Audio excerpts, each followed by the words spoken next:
Hello दोस्तों, आप सभी का स्वागत है आपके अपने यूट्यूब चैनल चंद्रिका लेक्चरर में। और आज इस वीडियो में हम देखेंगे यहाँ पर क्लास 10वां होंगे, ठीक है। Social science 20 VVI objective question यहाँ पर, ठीक है।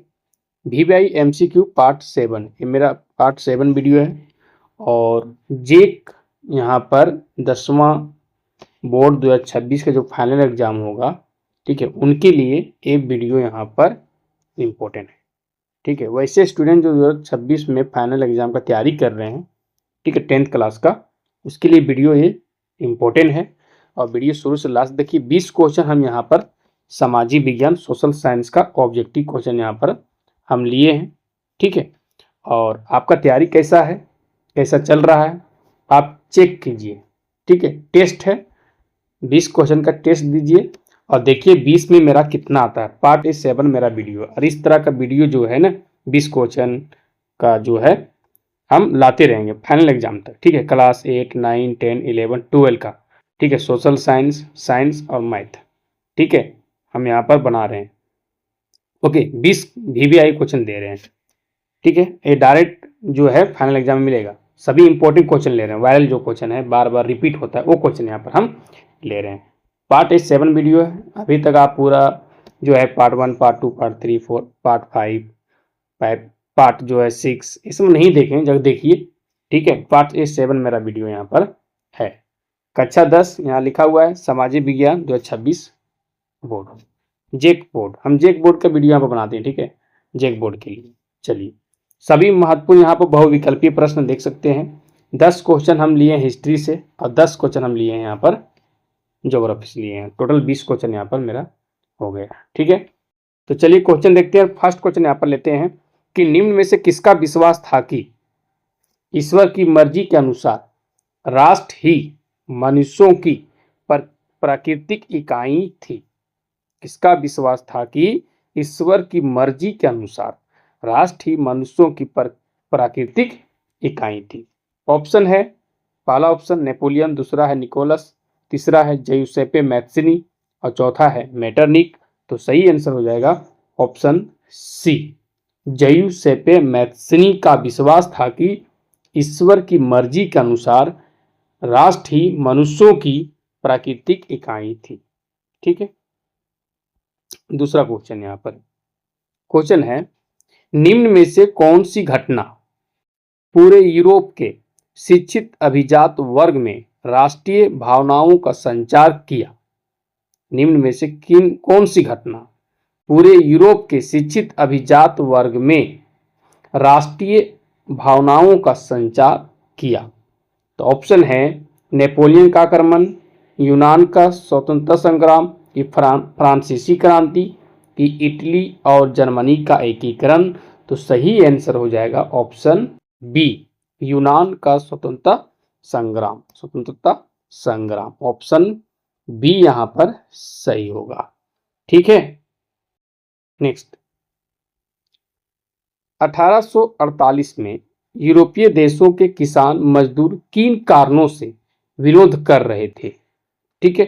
1848 में यूरोपीय देशों के किसान मजदूर किन कारणों से विद्रोह कर रहे थे। तो ऑप्शन है गरीबी, बेरोजगारी और भूखमरी, इनमें से सभी। तो आंसर सही होगा इनमें से सभी, ऑप्शन डी यहाँ पर सही होगा, ठीक है।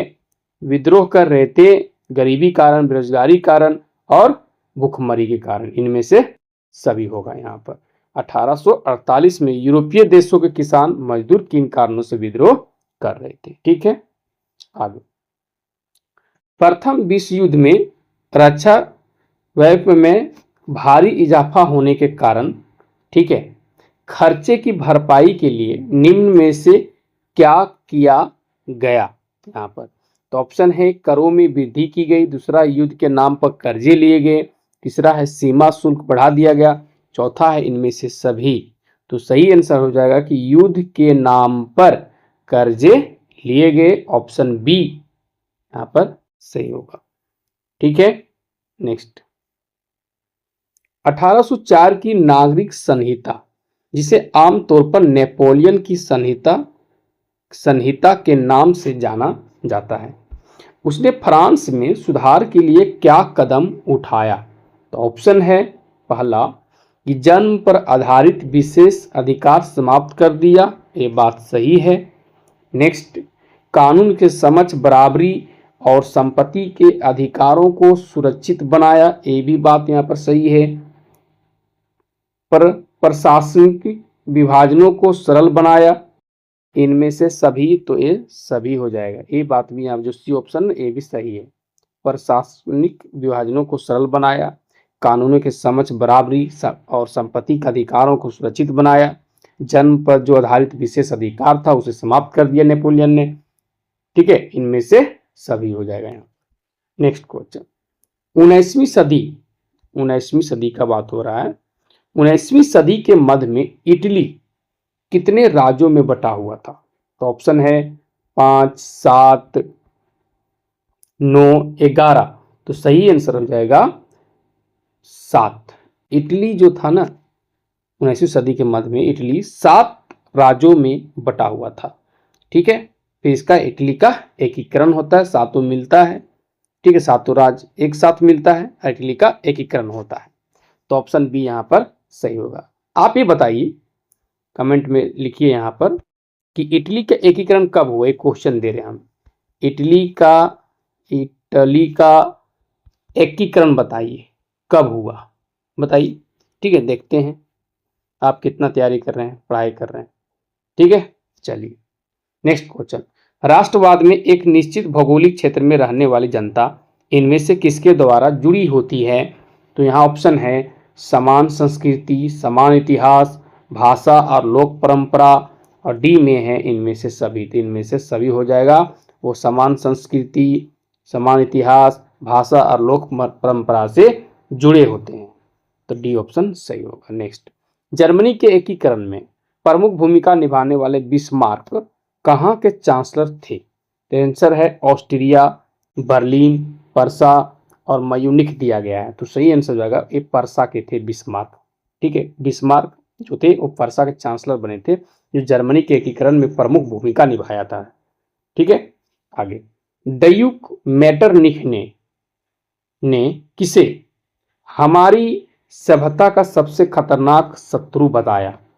हमारी सभ्यता का सबसे खतरनाक शत्रु किसे बताया, यानी दुश्मन? तो मैथ्सनी ऑप्शन में है, बिस्मार्क है, रूसो है और मोंटेस्क्यू था आंसर ऑप्शन में। तो सही आंसर हो जाएगा मैथ्सनी को बताया। ड्यूक मेटरनिख ने किसे, ठीक है, हमारी सभ्यता का सबसे खतरनाक शत्रु बताया? मैथ्सनी को। ठीक है, नेक्स्ट, 19वीं सदी के दौरान निम्न में से कौन एक ऐसी ताकत बनकर उभरा जिसने यूरोप के राजनीतिक और मानसिक जगत में भारी परिवर्तन ला दिया? यहाँ पर ठीक है, ऑप्शन है जातिवाद, राष्ट्रवाद, साम्राज्यवाद, उदारवाद। ठीक है, तो सही आंसर हो जाएगा जातिवाद नहीं होगा, ये तो राष्ट्रवाद होना चाहिए, ऑप्शन बी होगा। ठीक है, हाँ राष्ट्रवाद होगा। ठीक है, क्या होगा?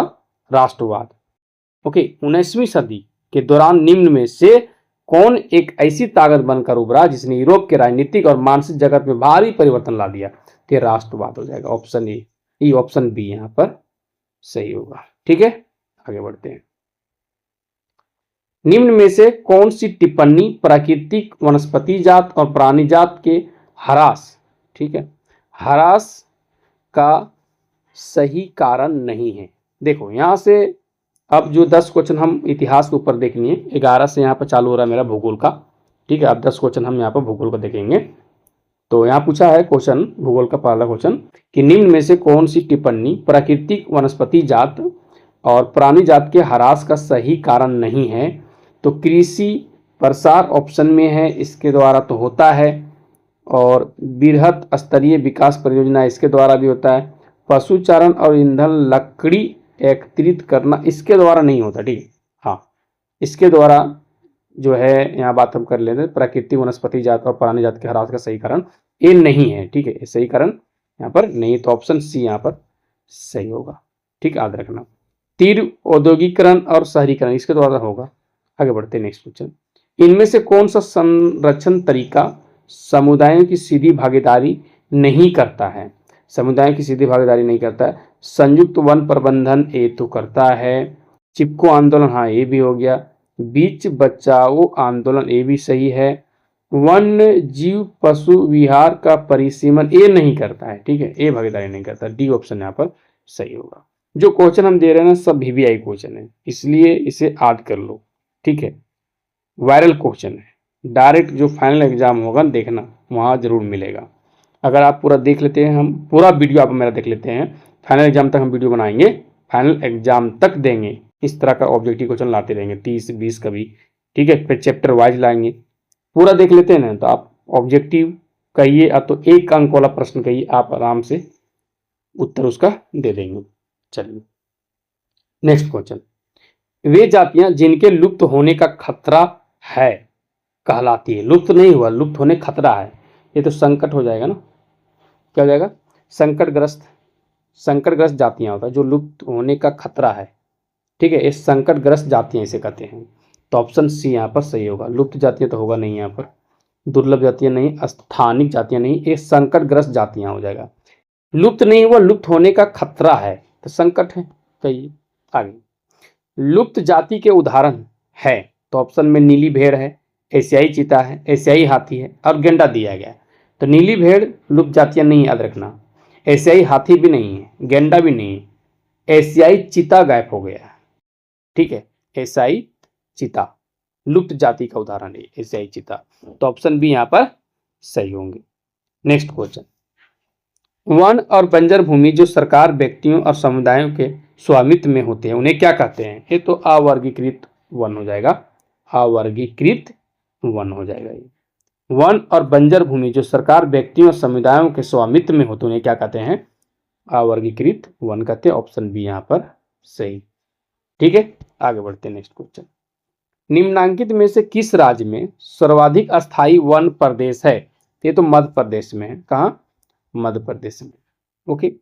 हम जो ऑब्जेक्टिव क्वेश्चन दे रहे हैं अलग अलग बुक से लेकर आते हैं, ठीक है, अलग अलग बुक से, 2 3 4 5 बुक मेरे पास है जो ऑब्जेक्टिव प्रकाशन का है, अलग अलग प्रकाशन का है, तो वहां से हम ऑब्जेक्टिव क्वेश्चन लाते हैं, ठीक है। जो क्वेश्चन दे रहे हैं सब क्वेश्चन वीवीआई लेकिन है यहाँ पर। तो किस राज्य में सर्वाधिक अस्थायी वन क्षेत्र है, तो मध्य प्रदेश हो जाएगा इसका आंसर। नेक्स्ट, स्थानिक जाति का उदाहरण है, गुलाबी सिर वाली बत्तख ऑप्शन में है, गंगा नदी की डॉल्फिन, निकोबारी कबूतर और नीली भेड़। तो सही आंसर हो जाएगा निकोबारी कबूतर, जो ना स्थानिक जाति का उदाहरण है, ठीक है। भूगोल जो है ना चैप्टर 2 आप पढ़ लीजिएगा, चैप्टर 2 को अच्छे से पढ़िएगा, ठीक है। चलिए आगे, भारतीय वन्य जीवन अनुरक्षण अधिनियम कब लागू किया गया। वीवीआई क्वेश्चन, ये very very important, very very important question. भारतीय वन्य जीवन अधिनियम कब लागू किया गया, तो ये लागू हुआ था 1972 को। ऑप्शन ए यहाँ पर सही होगा, ठीक है, 1972 को। नेक्स्ट, सुंदरवन राष्ट्रीय पार्क किस राज्य में, बहुत आसान क्वेश्चन है, ये पश्चिम बंगाल में। कहाँ पर, पश्चिम बंगाल, सुंदरवन राष्ट्रीय पार्क। लास्ट क्वेश्चन इस वीडियो का, अंतर्राष्ट्रीय प्राकृतिक संरक्षण और प्राकृतिक संसाधन संरक्षण संघ के द्वारा विभाजन में किस श्रेणी को रखा गया है। तो संकटग्रस्त जातियां हैं, दुर्लभ जातियां हैं, लुप्त जातियां भी हैं, तो ये सभी हो जाएगा, कहिए इनमें से सभी। तो ऑप्शन डी यहाँ पर सही होगा। तो 20 क्वेश्चन यहाँ पर हम कंप्लीट करने, पार्ट 7 मेरा वीडियो कंप्लीट हुआ, ठीक है। जो नेक्स्ट वीडियो मेरा जो पार्ट वीडियो 8, ठीक है, वो हम लेकर आते हैं, ओके। वीडियो कैसा लगा, अच्छा लगा तो लाइक शेयर कमेंट कीजिए, और चैनल पर नए हो अभी तक आप हमारे चैनल को सब्सक्राइब नहीं किए हैं तो कर लो, ठीक है। जेक बोर्ड के स्टूडेंट तो करना ही होगा, ठीक है। जेक बोर्ड के जो झारखंड बोर्ड के स्टूडेंट है 8 9 10 11 12 का, वो हमारे चैनल को सब्सक्राइब करके रख लो। ऑब्जेक्टिव क्वेश्चन जो है ना, ये जो है अगर आप पूरा वीडियो देखते हैं मेरा डेली, तो फाइनल एग्जाम में आपका नहीं छूटेगा एक भी ऑब्जेक्टिव क्वेश्चन, ठीक है, ओके। ये मेरा गारंटी है यहाँ पर, ठीक है। चलिए मिलते हैं नेक्स्ट वीडियो, ओके बाय।